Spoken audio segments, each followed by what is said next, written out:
Yamagata Bija Waranigata. Welcome back to the Mungo Magic Podcast for episode 168.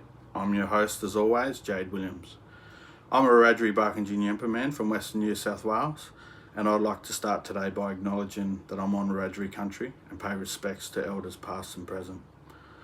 I want to start today by acknowledging that we do stand on the shoulders of giants, and I want to acknowledge the fight that our old people went through to allow us to be in some of the positions that we are in today. So as always, we look at the real issues that are going on here in Western New South Wales, but today I wanted to take some time to spend time talking about the topic that's close to my heart. It's Aboriginal men's health in Western New South Wales. What does it really look like, and what can we do? I'll start with a little story. I returned from the last residential block in Melbourne for the Masters of Indigenous Business Leadership. And upon driving down the main street of Dubbo, there's a small statue. A lot of people don't know what the statue's there for, but the statue is of William Ferguson. Now, he was a staunch activist for Aboriginal people. He launched the Aborigines Progressive Association here in Dubbo in 1937. He was also part of organising the Day of Mourning conference for Aboriginal people on the 26th of January 1938, along with John Patton and William Cooper, who's the namesake of our business school. For me, that was an important time to reflect on the fight and the journey that those people went through.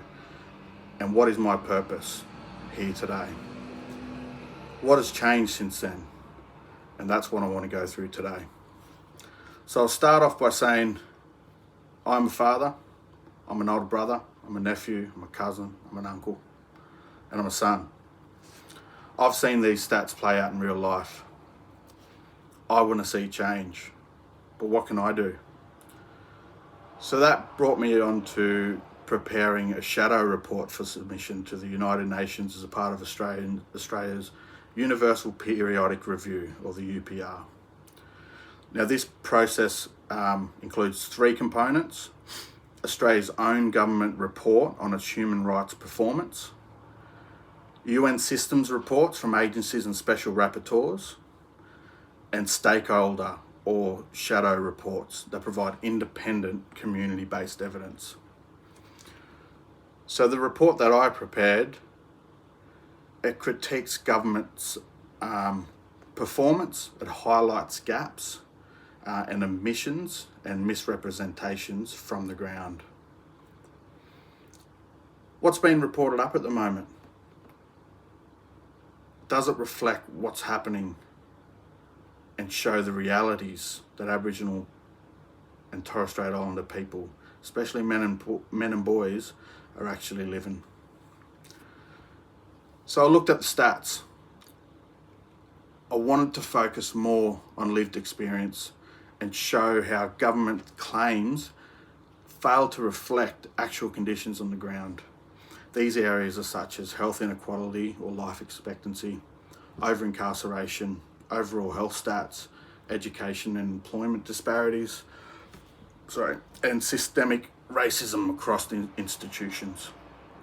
As we all know, our men die younger, we're locked up more, and we experience some of the worst overall health stats in the world.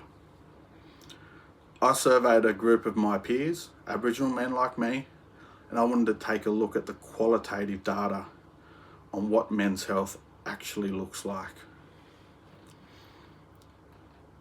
I'll outline key articles of the UN Declaration on the Rights of Indigenous Peoples, or the UNDRIP, and how they're not being upheld in Australia. This report really aims to amplify our voices, document lived experiences that might be overlooked in the official stats, and strengthen recommendations made by UN member states during the review. I really want to clearly present the data and recommendations that reflect the real conditions facing our communities. We lose our men way too often.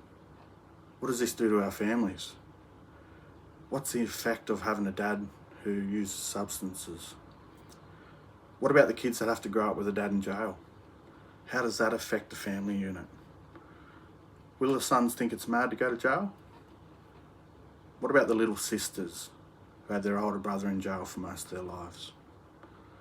How do families move on when a son, a brother, or a cousin, or an uncle, or a father kills themselves? They don't.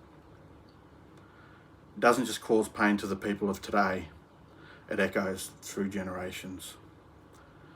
If Australia's voluntarily signed on to these UN human rights agreements, and if specific articles place responsibilities directly on states and territories themselves, then at what point do they become accountable for failing to make meaningful progress?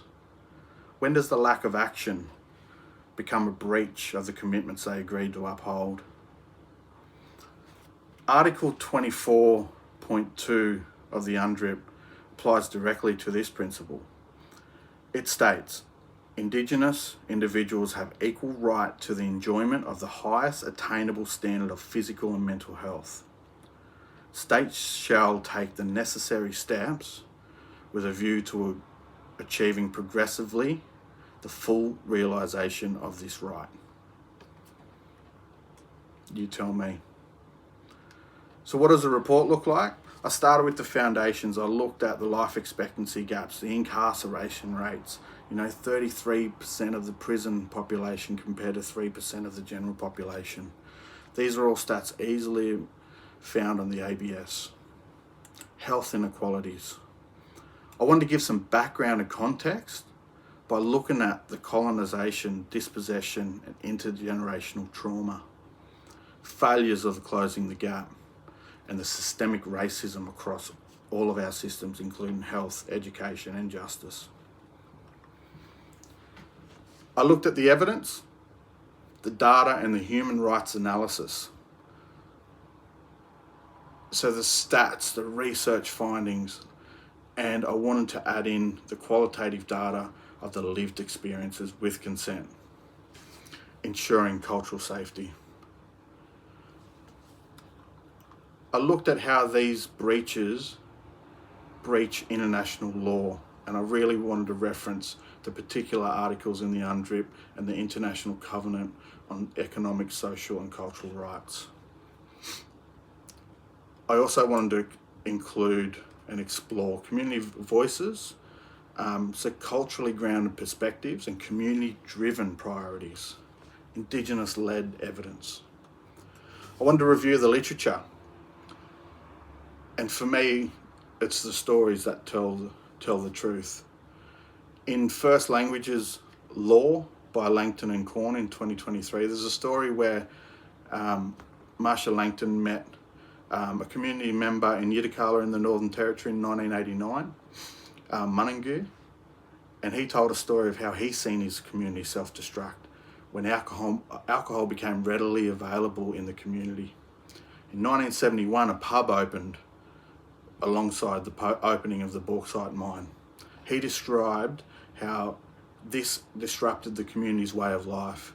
He described this as an epidemic. We've seen these impacts across the country. I looked at other books and articles along the way. I looked at Indigenous Peoples' Consent and Rights by Young in 2020. It looks at the free, prior and informed consent and how that basic notion should seek consent from Aboriginal people before taking any actions that impact them. The last phase of it is the recommendations and the final shadow report. So I've looked at what is the impact across the board and come up with 4 recommendations from the shadow report that will go towards the UN UPR. Legislate and fund, so co-design with Aboriginal communities around education, health, employment, housing and justice. Embed cultural safety standards across mainstream services. Scale up ACHOs and culturally safe primary care, and tackle the key risk factors with Indigenous-led prevention. Don't come in and tell them what they need. Another recommendation that I've made within the shadow report would be the ongoing monitoring of how these breaches are being managed, and also a request for a country visit by the UN Special Rapporteur. So the data's clear and the report is clear. First Nations males face rights violations across a bunch of different domains. Australia can reverse these trends through self-determination and community control services and structural reforms that directly address all of the stuff that I've presented on here today. We urge UN bodies to maintain scrutiny, support Indigenous-led solutions, and call for measurable progress against clear benchmarks in the next review cycles. Because if things don't change, and you know what, apologise if I'm making this sound real, but what happens when our men are gone? Our families don't have anyone to look up to. What becomes next? We become stuck in that same cycle.